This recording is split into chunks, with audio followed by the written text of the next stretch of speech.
अस्सलाम वालेकुम दोस्तों, आज 12 डाउन का आपको डिपार्चर दिखा रहे हैं।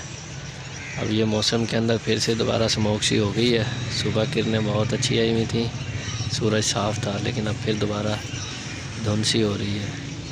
तो मुल्तान से डिपार्चर 12 डाउन का हो चुका है और ये तकरीबन आधा घंटा आज डिले है।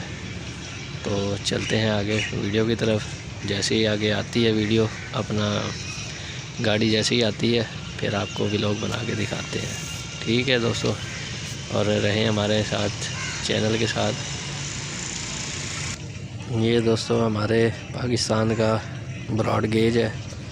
ये तकरीबन 5.25 से 5.5 फुट इसका स्टैंडर्ड है जो इसकी फ़िटिंग है। और जो इसको रेल लगी हुई है वो 120 पाउंड की, जिसके ऊपर गाड़ी 120 की स्पीड से जा सकती है। ये देखें दोस्तों, ये कंक्रीट की फिटिंग है, बहुत ज़बरदस्त है। ये देखें दोस्तों।